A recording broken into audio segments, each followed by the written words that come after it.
সোমা বলছি, সোমা মুখার্জি। এত কষ্ট হচ্ছে ভিতরে যে হসপিটালে বসে থাকতে পারছি না, আমাদের সব ডাক্তাররা সবাই খুব ডিস্টার্বড। আজকে তো ওপিডি বন্ধ রাখা হয়েছে। তোরা জানিস সমস্ত ঘটনা শুনলাম, যা যা মানে সত্যিকারের ঘটনা, যেটা আরজি করের ভিতরের যে ডাক্তার তারা তাদের বন্ধু বান্ধব মারফত এটা ছড়িয়ে মানে এসছে আমাদের কাছে। অ্যাকচুয়ালি যেটা ঘটেছে সেটা হচ্ছে, আমি শুনে তো মানে বিশ্বাস করতেও নিজেকে কেমন লাগছে রে। প্রত্যেকটা আমাদের ওয়েস্ট বেঙ্গলের প্রত্যেকটা মেডিকেল কলেজে, বিশেষ করে কলকাতার সরকারি মেডিকেল কলেজগুলোর প্রিন্সিপালরা, ডিপার্টমেন্টাল হেডরা, প্রিন্সিপালরা বিশেষ করে, তারা পাশ করানোর জন্য স্টুডেন্টদের কাছে রীতিমতো টাকা নেয়। যেসব স্টুডেন্টরা, ইন্টার্নরা, পিজিটিরা যারা ভালো করে ক্লাস করে না বা থিসিস তারা জমা দেবে, পিজিতে তো থিসিস জমা দিতে হয়, তো যারা MBBS final year final pass করবে না সাপ্লি পাইয়ে দেবে, ইন্টার্নের কমপ্লিশন দেবে না, ইন্টার্ন হওয়ার পর কমপ্লিশন না দিলে তারা রেজিস্ট্রেশন নাম্বার পাবে না, এই সমস্ত ভয় দেখিয়ে টাকা পয়সা নেয়। সমস্ত জায়গাতেই এটা আছে। এর মধ্যে সব থেকে নিকৃষ্টের থেকেও নিকৃষ্টতম হচ্ছে সন্দীপ ঘোষ, প্রিন্সিপাল, যে তোর আমাদের কি বলে আরজিকর মেডিকেল কলেজে। সেখানে ভাব যে ওনার একটা বিশাল নেক্সাস ছিল, যাতে উনি বেশ কিছু ইন্টার্ন, হাউস স্টাফ এদেরকে দিয়ে ওই নেক্সাসটা চালাতেন। তারা ওখানে একটা সেক্স র্যাকেট চালাতো, তারা একটা ড্রাগ র্যাকেট চালাতো। ড্রাগ র্যাকেট মানে ওই যে ওটাতে বলেছে না, ড্রাগ মানে শুধু ওই হেরোইন আর ব্রাউন সুগারের ড্রাগ খাওয়া বা মদ খাওয়া নয়। ড্রাগ মানে হচ্ছে যে কম দামি, কম টাকায় যে ওষুধ পাওয়া যায়, যে ওষুধ, ওষুধ না জল ভগবান জানে, সেই ওষুধের মানে কোটি কোটি টাকায় যে টেন্ডার বেরোতো, সেই ওষুধ নিয়ে ওষুধ কোম্পানিগুলোর কাছ থেকে কোটি কোটি টাকা, সেই সমস্ত টাকার একটা বড় অংশ যেত পার্টি ফান্ডে, বুঝতেই পারছিস তাহলে। সেই জন্য পার্টির একদমই কাছের উনি, পার্টির মানে একদম খোদ মানে ওপর লেভেলের একদম আসল জায়গাকার কাছে।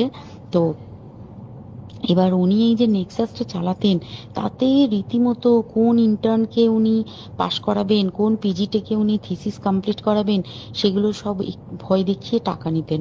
আর তার হয়ে কাজ করতো ওই ইন্টার্ন হাউস স্টাফের একটা পুরো বড় নেক্সাস। এবার এই মেয়েটির যে পিজিটি, মেয়েটি অত্যন্ত ভালো, সে তার থিসিসটা কমপ্লিট করাবে না বলে হুমকি দিচ্ছিল। সে এটা জানতে পেরে গিয়ে বলেছিল যে আমি এরকম কোনোভাবেই মেনে নেব না, আমি এর এর বিরুদ্ধে আমি যাব এবং আমি এর বিরুদ্ধে সব ফাঁস করে দেবো। তখন তাকে রীতিমতো ধমক দেওয়া হচ্ছিল। এটা চলছিল লাস্ট 6 মান্থস ধরে। 6 মাস ধরে তাকে হুমকি দেওয়া, তার প্রতি মানে বেশি বেশি প্রথমের দিকে কি করছিল, অত্যাচার করছিল। মানে কিরকম, বেশি বেশি করে নাইট ডিউটি দিচ্ছে, at a stress 36 hours duty, বেশি বেশি করে নাইট, বেশি বেশি করে খাটানো, এবং এগুলো সব জানে ডিপার্টমেন্টাল হেড, চেস্টের যে ডিপার্টমেন্টাল হেড সেও জানে, সিনিয়র পিজিটিরা সবাই জানে। প্রিন্সিপালের নির্দেশেই হচ্ছে এবং ওনার নেক্সাসের ছেলে মেয়েরাই কাজ করছে। তারা 6 মাস ধরে এটা করেছে। করার পরেও যখন ওকে আটকাতে পারেনি, তখন কি করেছে, ওই দিনকে ওরা ঠিক করেছে, যে দিনটাতে এই ঘটনাটা ঘটেছে, সেদিন কতখানি প্ল্যান্ড এবং গট আপ গেম দেখ। সেই দিন ওই ঘরে, ওই সেমিনার রুমে প্রত্যেক দিনই চারতলার আরো অনেকেই যারা সিনিয়র পিজিটি বা জুনিয়র পিজিটি, তারা কিন্তু বিশ্রাম নিতে যেত, অনেকেই ওই ঘরে যেত। সেই দিনকে ও একা, ওকে বলেছে তুমি ঘুমিয়ে পড়ো, ওকে একা রেখে এসেছে। বাকিরা কাউকে যেতে দেয়নি, বলেছে ওই ঘরে আজকে ঘটনা ঘটছে, মানে কাজ হচ্ছে, ওই ঘরে কেউ যাবে না। ওই ঘরে সেই দিনকে ওর সাথে যখন খাওয়া দাওয়া করেছে বাকি 4 জন, সেই 4 জনের মধ্যে একটি মেয়ে পর্যন্ত ছিল। সে কিরকম মেয়ে চিন্তা কর, এরা ডাক্তার না জানোয়ার জানি না, আমি জানোয়ার বললেও জানোয়ারদের অপমান করা হয়, কারণ জানোয়ার সমাজে এরকম কাজ হয় না। তো ডাক্তার না কি আমি বলতে পারবো না। সেই ইন্টার্ন মেয়েটি আরেকটি ইন্টার্নের গার্লফ্রেন্ড। তো তার সাথে ওই পিজিটি মেয়েটি প্রচুর ঝগড়া হয়েছে। ঝগড়া হওয়ার পরে তারা তো হুমকি টুমকি দিয়ে চলে গেছে, দিয়ে তারপর বলেছে তুমি ঘুমো। এবার ও তো আর জানে না, ভালো মনে শুতে এসেছে। তারপরে তারা গিয়ে মদ টদ খেয়েছে, 7-8 জন মিলে চড়াও হয়েছে। এবং তোরা জানিস যে প্রথমে তার হাত দুটোকে দুপাশে 2 জন ধরে রেখেছে, এবং সেই কাজে সেই মেয়েটিও সাহায্য করেছে, ইন্টার্ন মেয়েটি। 2 জন ওকে পা দুটোকে টেনে জরাসন্ধর মতো ছিঁড়ে ফেলেছে, মানে ছেঁড়ার মতো করে টেনেছে, যাতে পেলভিক বোন ভেঙেছে, কলার বোন ভেঙেছে। মানে কি বিপর্যস্ত মানে বিধ্বস্ত, কি নৃশংস অত্যাচার করেছে। ওকে উল্টো দিক করে শুইয়েছে, পিঠের ওপর দিয়ে বুট পরে হেঁটে গেছে, মাথাটাকে এমন থেঁতলেছে যে মানে স্কাল ফাল রাপচার হয়েছে। এই সমস্ত করার পরে শ্বাসরোধ করে তাকে মেরেছে। মেরে তারপরে আরো যেটা আরো ভয়ঙ্কর, যে একটা মৃত মানুষকে মিনিমাম ডিগনিটি দিতে জানে না। তারা নিচে এসে দেখেছে ওই সঞ্জয় তখন বসে মদ খাচ্ছিল অন্য আরো গ্রুপ ডি স্টাফদের সাথে। সঞ্জয় ছেলেটা হচ্ছে তার কাটা সঞ্জয় বলতো ওরা, ওকে বলে ফল গাই। মানে ওর একটু ওইসব আলুর দোষ আছে, ও যত্রতত্র যখন তখন প্রস্টিটিউট এলাকায় যায়। এবার দেখেছে যে একে দিয়ে যদি একটা রেপ করিয়ে দিতে পারি তাহলে ঘটনার মোড়টা অন্যদিকে ঘুরে যাবে। এইবার ওকে বলেছে, যা সেমিনার রুমে তোর জন্য রেখে এসেছি, যা তুই এবার গিয়ে কাজ করে দিয়ে আয়।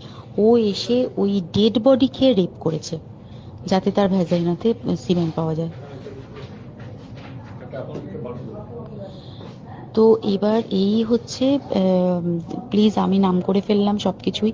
কতজন আমি যে নামগুলো পাঠিয়েছি, এই সব ডাক্তাররা, এরা সব জড়িত জানিস। কিন্তু কেউ কোনো প্রমাণ নেই, প্রমাণ লোপাটের জন্য।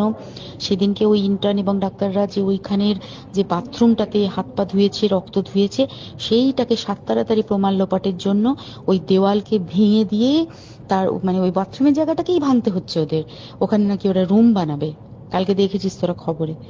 আর বেশি বলতে পারছি না, মানে তোরা তো সবাই প্রোটেস্ট করিস, আমরা তো আমাদের দিক থেকে করছি, কিন্তু কিছুই হবে না। এই পোড়া দেশে কিছুই হবার নেই, শুধু ভেতরে ভেতরে গুমড়ে গুমড়ে কষ্ট পাওয়া।